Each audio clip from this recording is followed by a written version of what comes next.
ঘড়িতে এখন 7টা 10। আজকে আমি অনেক তাড়াতাড়ি উঠে গেছি, আর কালকে আমি কোনো ব্লগ দিতে পারিনি কারণ শরীর খুব খারাপ ছিল।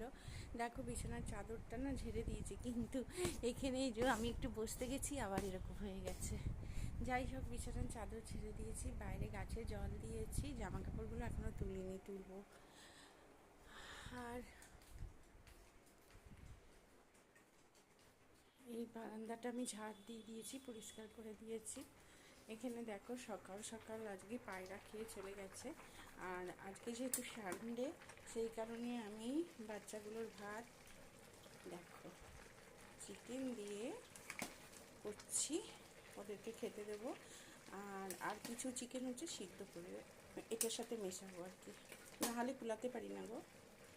আর ওরা কী করে জানো তো, মাংসগুলো বেছে নিয়ে ওরা ভাতটা ফেলে রাখে, ওই কারণে পুরো ভাতে যাতে মাংসটা যায় সেই কারণে মাংস দিয়ে সিদ্ধ করছি।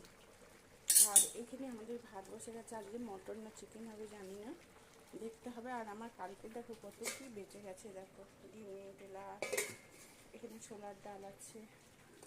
যাই হোক, আজকে তো মাংস হচ্ছে সানডে, এখন কি মাংস হবে সেটাই দেখা। কিন্তু আমার মেয়ে আর আমি মটন খাবো না, সেই কারণে দেশি মুরগি না এমনি ব্রয়লার চিকেন যা হবে সেটা পরে তোমাদের সাথে শেয়ার করব। এটা হোক, একটু কমিয়ে দিই। আর তারপরে আমার চা খাওয়া হয়ে গেছে, আমি আরেকবার চা খাবো। দেখো সোফার এটা আমি পেতে দিয়েছি কেচে। আর বিছানা এখনও ঝাড়া হয়নি, কারণ আমার মেয়ে উঠে আবার ওই রুমে শুতে গেল, আর একটা রুমে শুতে গেল। যাই হোক, এটা ঝেড়ে দেবো ভালো করে, বিছানাটা ঝেড়ে দেবো। আর আমার দেখো ওপরে দেখো এই যে এখানে মিশু ঘুমাচ্ছে, এখানে পিনি ঘুমাচ্ছে। আর কুমড়ো গাছটা চলো তোমাদের দেখাই। তোমাদের কার কার শপিং আরম্ভ হয়ে গেছে, পুজোর শপিং? এই দেখো কুমড়ো গাছটা দেখো কতটা গেছে, লকলকে কুমড়ো ডাঁটা।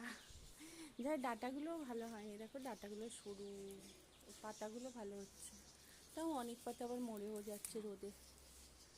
যাই হোক, দেখো লকলকে ডাঁটা হচ্ছে। আর আমার এই দেখো পাম গাছে নতুন পাতা হয়েছে, কি সুন্দর। আর কালকে যেহেতু ব্লগ দিনে আমি ভাবলাম আজকে ছোট্ট করে একটা ব্লগ দিই। আর না দেওয়া হলে না কেমন লাগে, যে একটা ছোট করে ব্লগও তো দিতে পারি, এরকমই মনে হয়। যাই হোক, এ দেখো রঙ্গন গাছে ফুল এসছে, কত ফুল দেখো, সাদা সাদা সাদা ফুল হবে এতে, দেখো কুড়িগুলো সব সাদা। যাই হোক, আর দেখো অবস্থা বাইরের,